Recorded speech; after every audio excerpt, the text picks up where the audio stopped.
Welcome to Lead with Clarity. This is a space for leaders who want to grow without losing themselves in the process. Each episode is a short reflection on leadership, influence, and the inner work that shapes how we show up for others.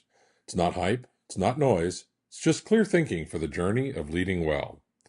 Today's episode is entitled Success and Failure, the Leadership Mindset that Changes Everything. Here we go. There's a question I've been sitting with lately. And it's one I think every leader needs to wrestle with honestly. What do you actually do with failure? Not how do you talk about it in a performance review, not how you spin it in an all hands meeting. What do you actually do with it privately as a leader?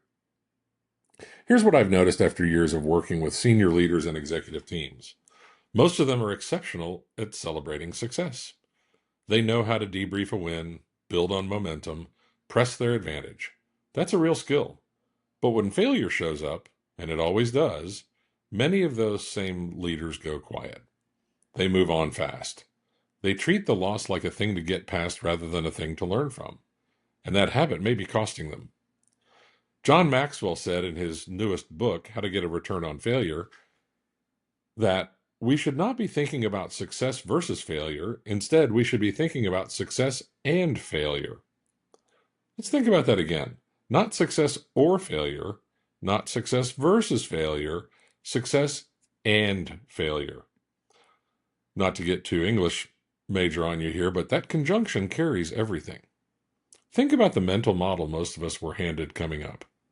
You succeed or you fail. You win or you lose. You're on the right side or the wrong side of the result. That binary gets reinforced everywhere. In school, in performance systems, in boardrooms, in how we talk about leaders publicly. We celebrate the ones who turned it around. We're quieter about what it actually took to get there. John Maxwell is asking us to collapse that binary, not to stop caring about the results, but to stop letting the category of the result determine whether or not you're paying attention. Here's where people misread this idea. They hear success and failure, and they think it means failure is fine, that outcomes don't matter, that you can miss targets and just call it a learning experience. That's not it. The and is not permission to fail casually. It's a demand to fail usefully. There's a big difference. One is comfort. The other is discipline. Here's the reframe that I want to offer. Failure is not the opposite of success. Failure is often the prerequisite for it. Every experienced leader I've ever sat with can trace a major professional success directly back to a failure they processed honestly. The product that didn't ship correctly, the team that fell apart, the strategy that made sense on paper and collapsed in execution. Not because those failures were good things, but because the leader decided to stay in the discomfort long enough to learn something real. When you treat failure as data, something shifts. You stop being defensive and start being curious. You stop managing how the loss looks and start asking why it happened. And that's where leadership judgment actually develops.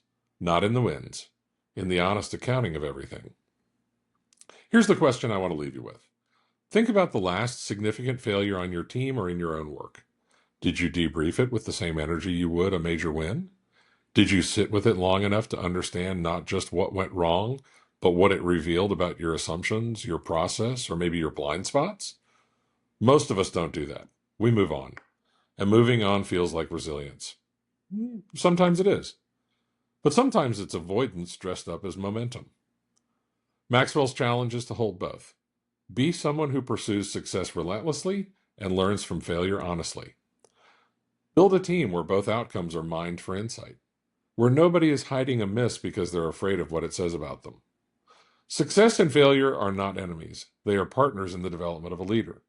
The binary we inherited, the one that pits them against each other, limits how much we can grow.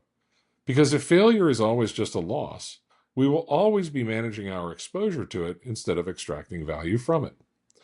The leaders I respect most are not the ones who failed the least.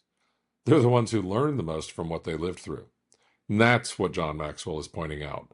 Not a softer standard, a deeper one. Carry that with you.